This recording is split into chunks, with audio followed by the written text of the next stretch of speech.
નમસ્કાર વિદ્યાર્થી મિત્રો, મારી યુટ્યુબ ચેનલ સંજય પટેલમાં આપ સૌનું હાર્દિક સ્વાગત છે. મિત્રો, આજના વિડીયોની અંદર આપણે ધોરણ 4 વિષય છે પ્રોજેક્ટ પ્રવૃત્તિ બુક, જેનો પ્રોજેક્ટ પ્રવૃત્તિ નંબર 2 જેનું નામ છે મારું અનાજ મારી વાનગી. આ પ્રોજેક્ટ પ્રવૃત્તિની સમજૂતી મેળવવાના છીએ. વિદ્યાર્થી મિત્રો, જો તમે મારી ચેનલમાં નવા હોય તો મારી ચેનલને જરૂરથી સબસ્ક્રાઇબ કરો. વિડીયો સારો લાગે તો લાઇક કરો, શેર કરો અને બેલ નોટિફિકેશન ઓન કરો, જેથી મારા આગળના નવા વિડીયો પણ આપને મળતા રહે. તેમજ વિદ્યાર્થી મિત્રો, આ પ્રોજેક્ટ પ્રવૃત્તિની પીડીએફ જોવા માટે પ્લે સ્ટોરમાં જઈ અમારી એપ્લિકેશન વિશ્વગુરુ એસટીડી 1 થી 12 ગુજરાતી ડાઉનલોડ કરી તમારા મોબાઈલની અંદર ઇન્સ્ટોલ કરો.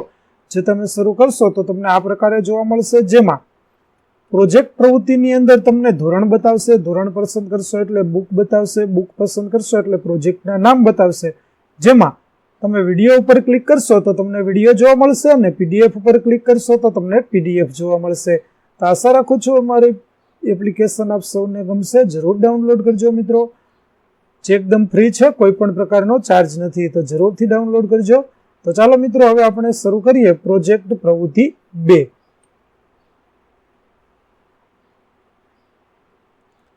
પ્રવૃત્તિનું નામ છે મારું અનાજ મારી વાનગી. આપણે જે ભોજન કરીએ છીએ તેમાં વિશેષ અનાજ પણ વાપરતા હોઈએ છીએ. આપણા ઘરમાં પણ વિવિધ અનાજથી ખોરાક બનતો હશે. કેટલાક અનાજ રોજિંદા ખોરાક, મીઠાઈ કે અન્ય સ્વાદિષ્ટ સામગ્રી બનાવવામાં પણ ઉપયોગમાં લેવાતા હશે. દાખલા તરીકે ઢોકળા જેમાંથી બને છે તે અનાજમાંથી ખોરાકની અન્ય વાનગીઓ પણ તમારા ઘરે બનતી જશે. આમ એક જ અનાજના વિવિધ ઉપયોગ વડે આપણે ખોરાકની વિવિધ સામગ્રી બનાવતા હોઈએ છીએ. તમારા ઘરે કોઈ એક અનાજના ઉપયોગથી બનતી ઓછામાં ઓછી 5 વાનગીઓના નામ આપેલા કોષ્ટકમાં લખવાના છે. તો ચાલો વિદ્યાર્થી મિત્રો, અહીં આપણે વાનગીઓના નામ લખીએ. જેમાં અનાજનું નામ છે ઘઉં, તો ઘઉંમાંથી બનતી વાનગી છે ભાખરી બને, લાપસી બને, થેપલા બને, સુખડી બને, પરોઠા બને. ત્યાર પછી ચોખા, તો ચોખામાંથી પુલાવ બનાવી શકાય, ઢોકળા બને, ખીર બને, ખીચડી બને, ઈડલી બને. ત્યાર પછી બાજરી, તો બાજરીના પણ રોટલા બને, ઢોકળા બને, રાબ બને, થેપલા બને, ઘૂઘરી બને. ત્યાર પછી મકાઈ, તો મકાઈમાંથી આપણે રોટલા બનાવી શકીએ, ઢોકળા બનાવીએ, ખીચું બને, ધાણી બને, ચેવડો બને. ત્યાર પછી જુવાર, તો જુવારના પણ રોટલા બને, થેપલા બને, ઢોકળા બની શકે, ધાણી બનાવી શકાય અને રાબ બનાવી શકાય. ત્યાર પછી જવ, તો જવમાંથી આપણે રોટલી, થેપલા, ભાખરી, સુખડી, પરોઠા વગેરે વસ્તુઓ બનાવી શકીએ. વિદ્યાર્થી મિત્રો, આ પ્રકારે આપણે ઘણી બધી વાનગીઓ છે તે બનાવી શકીએ. અહીં નમૂનારૂપ વાનગીઓ લખેલી છે. તમારા વિસ્તારમાં અથવા તો તમારા ઘરે જો આ સિવાયની કોઈ વાનગીઓ, ઘણી બધી વાનગીઓ પણ બનતી જશે. અહીં માત્ર મેં સમજ માટે કેટલીક વાનગીઓના નામ લખ્યા છે, તો તમે તે નામ લખી શકો અથવા તમારા ઘરે જે વાનગીઓ બનાવવામાં આવતી હોય તે વાનગીઓના નામ પણ લખી શકો. તો ચાલો હવે આગળ જોઈએ. પ્રશ્નો આપેલા છે તેના વિશે માહિતી મેળવીએ. તો કઈ વાનગી 2 અનાજ ભેગા કરવાથી બને છે? તો જુઓ, ખીચડી, ઢોકળા, દાળ, પુલાવ, ઈડલી, ઢોસા, મેંદુવડા, સાપડી, શક્કરપારા, ખાખરા. આ બધી વાનગીઓ એવી છે કે જેમાં આપણે 2 અનાજને ભેગા કરી અને વાનગી બનાવતા હોઈએ છીએ. ત્યાર પછી હવે કોઈ પણ 2 અનાજ ભેગા કરી બનતી વાનગી, જેમ કે ચોખા અને મગની દાળ, તો તેમાંથી ખીચડી બને. એવી રીતે ચોખા, મગની દાળ અને ચણાની દાળ, આ બધું ભેગા કરી અને ઢોકળા બનાવી શકાય. ચોખા અને અડદની દાળ, તેમાંથી ઈડલી બને. ત્યાર પછી ઘઉં અને રવો, તેમાંથી સાપડી બનાવવામાં આવે. ત્યાર પછી મગની દાળ અને ચણાની દાળમાંથી મિક્સ દાળ બનાવવામાં આવે. ત્યાર પછી ચોખા અને અડદની દાળમાંથી ઢોસા બનાવવામાં આવે છે. ઘઉં અને ચણાનો લોટ ભેગો કરી અને થેપલા બનાવી શકાય.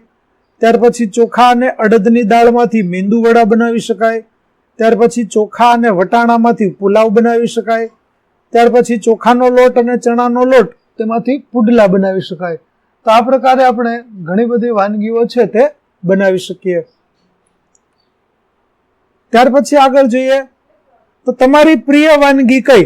વિદ્યાર્થી મિત્રો, તમને જે વાનગી સૌથી વધુ ભાવતી હોય તે વાનગીનું નામ તમારે અહીં લખવાનું છે અહીં હું નમૂના રૂપ લખું છું કે મને સુખડી સૌથી વધારે ભાવે છે, તો મેં અહીં સુખડીનું નામ લખ્યું છે.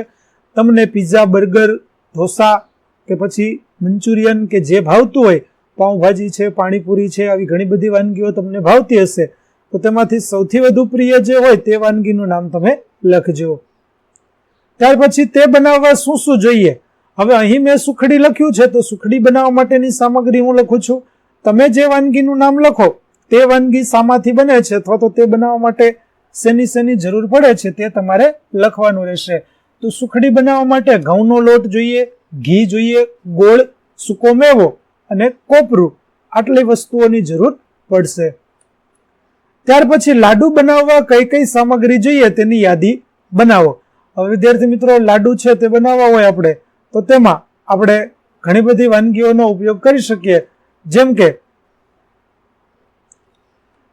કે અહીં ચૂરમાના લાડુ બનાવવા હોય તો ઘઉંનો લોટ, રવો, ગોળ, ઘી, કોપરું અને સૂકો મેવો, જેની અંદર તમે કાજુ, બદામ, કિસમિસ આ બધી સામગ્રીનો ઉપયોગ કરી અને સરસ મજાના લાડુ બનાવી શકો. જો તમારે ગોળને બદલે ખાંડ વાપરવી હોય તો ખાંડના લાડુ પણ ઉપયોગમાં આપણે ગોળની જગ્યાએ ખાંડનો પણ ઉપયોગ કરી શકીએ. તો આ પ્રકારે તમે લાડુ બનાવી શકો. તમારા ઘરે અન્ય કોઈ રીતે લાડુ બનતા હોય તો તે પણ તમે લખી શકો. અહીં આપણે ચૂરમાના લાડુ લખ્યા છે. ત્યાર પછી બેસનના લાડુ બનાવી શકાય, રવાના લાડુ બનાવી શકાય. તે દરેક લાડુ બનાવવા માટે અલગ અલગ સામગ્રીની આપણે જરૂર પડશે. તો વિદ્યાર્થી મિત્રો, અહીં આપણી પ્રોજેક્ટ પ્રવૃત્તિ નંબર 2 મારું અનાજ મારી વાનગી છે તે પૂરો થાય છે. આગળની પ્રોજેક્ટ પ્રવૃત્તિની સમજૂતી મેળવવા માટે મારી ચેનલને જરૂરથી સબસ્ક્રાઇબ કરો. તેમજ પીડીએફ મેળવવા માટે પ્લે સ્ટોરમાંથી અમારી એપ્લિકેશન વિશ્વગુરુ STD 1-12 ગુજરાતી ડાઉનલોડ કરો, જેમાં આપને ધોરણ 4 તમામ વિષયના સ્વાધ્યાય સોલ્યુશન, સ્વાધ્યાય પોથી સોલ્યુશન, પ્રોજેક્ટ પ્રવૃત્તિ બુકના સોલ્યુશન બધાના વિડીયો તેમજ પીડીએફ મળી રહેશે. તો આશા રાખું છું અમારી એપ્લિકેશન આપ સૌને ગમશે. જરૂર ડાઉનલોડ કરજો. ફરી મળીશું આપણે નવા વિડીયો સાથે. ત્યાં સુધી આવજો.